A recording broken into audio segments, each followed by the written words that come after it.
मणिपुर हिंसा की कई तस्वीरें आपने देखी होंगी, लेकिन इन सब के बीच मणिपुर हाई कोर्ट के पूर्व मुख्य न्यायाधीश का एक बयान सामने आया है जो आपको चौंका सकता है। मणिपुर में जातीय हिंसा के 600 दिन रविवार को पूरे हो गए।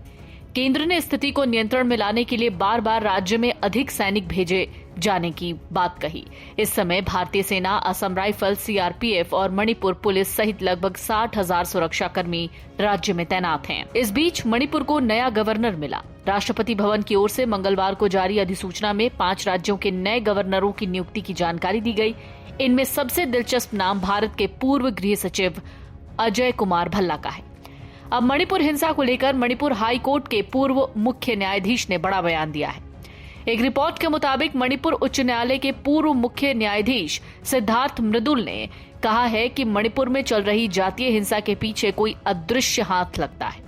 न्यायमूर्ति मृदुल टीएमपी मणिपुर मैतई अलायंस और मणिपुर इंटरनेशनल यूथ सेंटर द्वारा आयोजित पूर्वोत्तर भारत और मणिपुर हिंसा की बाधाओं को समझना, आगे का रास्ता विषय पर पैनल चर्चा में बोल रहे थे, जिसमें उन्होंने कहा कि जब भी स्थिति सामान्य होने लगती है, कोई न कोई हिंसा की नई खुराक दे देता है। ये किसका हाथ है, ये मुझे अभी तक स्पष्ट नहीं है। न्यायमूर्ति मृदुल ने कहा इसके पीछे कई कारण हो सकते हैं। उन्होंने कहा 60,000 सैनिकों के साथ भी सरकार कानून और व्यवस्था बहाल करने में असमर्थ है। मणिपुर में शांति और सामान्य स्थिति वापस आनी चाहिए। इस पर जोर देते हुए उन्होंने कहा अगर हम संघर्ष की थकान के खत्म होने का इंतजार करते हैं तो बचाने के लिए कुछ नहीं बचेगा। मणिपुर 3 मई 2023 से कुकी, जो और मैतई लोगों के बीच जातीय हिंसा से प्रभावित है। 250 से ज्यादा लोग मारे गए हैं। 60,000 से ज्यादा लोग अपने घरों से विस्थापित हुए। राज्य में अत्यधिक मुद्रास्फीति और बढ़ती बेरोजगारी को रेखांकित करते हुए न्यायमूर्ति मृदुल, जो 21 नवंबर को सेवानिवृत्त हुए, उन्होंने कहा हर बार जब मैं दिल्ली से इम्फाल वापस जाता था तो मैं अपने साथ सब्जियां ले जाता था। सरकार और विश्वविद्यालयों में नौकरियों के अलावा घाटी में कोई रोजगार नहीं है, कोई मांग नहीं है, हर जगह सर्ज प्राइसिंग है।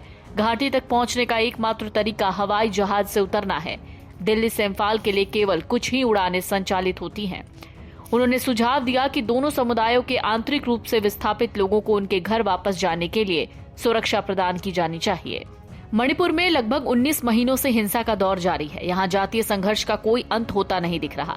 हिंसा और प्रतिशोध के हमलों की इस श्रृंखला ने केंद्र सरकार को और अधिक सैनिक भेजने, आसपा फिर से लागू करने और विभिन्न समूह के प्रतिनिधियों के साथ वार्ता करने के लिए मजबूर किया। हालांकि इन कदमों का ज्यादा असर नहीं दिखा है। मणिपुर में अब तक लगभग 250 लोग अपनी जान गंवा चुके हैं। केंद्र ने स्थिति को नियंत्रण में लाने के लिए बार बार राज्य में अधिक सैनिक भेजे हैं। वर्तमान में भारतीय सेना, असम राइफल, सीआरपीएफ और मणिपुर पुलिस सहित लगभग 60,000 सुरक्षाकर्मी राज्य में तैनात हैं। हालांकि जस्टिस मृदुल बड़ी तादाद में सुरक्षा कर्मियों की तैनाती की प्रभावशीलता पर सवाल उठाते हैं। उन्होंने कहा है इनकी मौजूदगी के बाद भी हिंसा के कारण विस्थापित हुए हजारों लोग अपने घर वापस नहीं लौट पा रहे हैं। उन्होंने कहा राहत शिविरों में जो मैं सुन रहा था वो ये था कि हम घर लौटना चाहते हैं, हम अपने जीवन में वापस लौटना चाहते हैं जैसे कि हिंसा से पहले था। क्या ये सत्ता में बैठे लोगों से ज्यादा कुछ मांगना है? पूर्व मुख्य न्यायाधीश ने जोर देकर कहा अधिकारियों को क्षेत्र में शांति बहाल करने की प्राथमिकता के रूप में काम करना चाहिए, नहीं तो स्थिति बिगड़ सकती है, अन्य राज्यों में भी फैल सकती है। Video desk amarujala.com। अगर आप ये वीडियो YouTube पर देख रहे हैं तो हमारे चैनल को सब्सक्राइब कर बेल आइकन दबाएं और Facebook पर देख रहे हैं तो हमारे पेज को लाइक करें। 8 मिलियन प्लस सब्सक्राइबर, आपके इस भरोसे के लिए बहुत धन्यवाद। अगर आप ये वीडियो YouTube पर देख रहे हैं तो हमारे चैनल को सब्सक्राइब कर बेल आइकन दबाएं और Facebook पर देख रहे हैं तो हमारे पेज को लाइक करें। 8 मिलियन प्लस सब्सक्राइबर, आपके इस भरोसे के लिए बहुत धन्यवाद।